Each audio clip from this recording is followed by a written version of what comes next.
കോഴിക്കോട് പുതുതായി നിർമ്മിക്കുന്ന സംസ്ഥാനത്തെ ആദ്യ അവയവമാറ്റ ഇൻസ്റ്റിറ്റ്യൂട്ട് ഇനി ആലിൻ ഷെറിന്റെ പേരിൽ അറിയപ്പെടുമെന്ന് മുഖ്യമന്ത്രി പിണറായി വിജയൻ. മല്ലപ്പള്ളിയിലെ ആലിന്റെ വീട്ടിലെത്തി മാതാപിതാക്കളെ ആശ്വസിപ്പിച്ച ശേഷമായിരുന്നു മുഖ്യമന്ത്രിയുടെ ഈ പ്രഖ്യാപനം.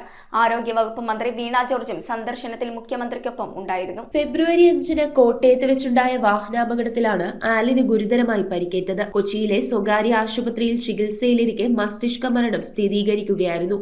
ആലിന്റെ അവയവങ്ങൾ ദാനം ചെയ്യാൻ മാതാപിതാക്കൾ സന്നദ്ധത പ്രകടിപ്പിച്ചതോടെ സർക്കാർ ഇടപെട്ട മിനിറ്റുകൾക്കുള്ളിൽ അവയവങ്ങൾ മാറ്റിവെക്കാനുള്ള സജ്ജീകരണങ്ങൾ ഒരുക്കി. അവയവദാന പ്രക്രിയയ്ക്ക് ശേഷം ആലിന്റെ ഭൗതിക ശരീരം പൂർണ്ണ ഔദ്യോഗിക ബഹുമതികളോടെയാണ് സംസ്കരിച്ചത്. അവയവദാനത്തിലൂടെ 5 പേർക്ക് പുതുജീവൻ നൽകിയ 10 മാസം പ്രായമുള്ള ആലിൻ ഷെറിൻ എബ്രഹാമിനോടുള്ള ആദരസൂചകമായി കോഴിക്കോട് നിർമ്മിക്കുന്ന സംസ്ഥാനത്തെ ആദ്യ അവയവമാറ്റ ഇൻസ്റ്റിറ്റ്യൂട്ടിന് ആലിന്റെ പേര് നൽകുമെന്ന് മുഖ്യമന്ത്രി പിണറായി വിജയൻ പറഞ്ഞു. മല്ലപ്പള്ളിയിലെ ആലിന്റെ വീട് സന്ദർശിച്ച മാതാപിതാക്കളെ ആശ്വസിപ്പിച്ച ശേഷമാണ് മുഖ്യമന്ത്രി ഈ പ്രഖ്യാപനം നടത്തിയത്. മുഖ്യമന്ത്രിക്കൊപ്പം ആരോഗ്യവകുപ്പ് മന്ത്രി വീണ ജോർജും ആലിന്റെ വീട്ടിലെത്തിയിരുന്നു. ഏകമകളുടെ വിയോഗത്തിനിടയിലും അവയവദാനം എന്ന മഹത്തായ തീരുമാനമെടുത്ത മാതാപിതാക്കളായ അരുൺ എബ്രഹാമിനെയും ഷെറിനെയും മുഖ്യമന്ത്രി അഭിനന്ദിച്ചു.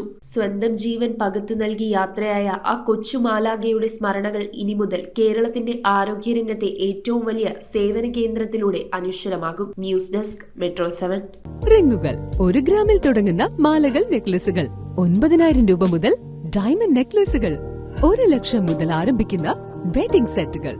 കൂടാതെ നിങ്ങളുടെ പഴയ സ്വർണത്തിന് ഏറ്റവും ഉയർന്ന മൂല്യവും.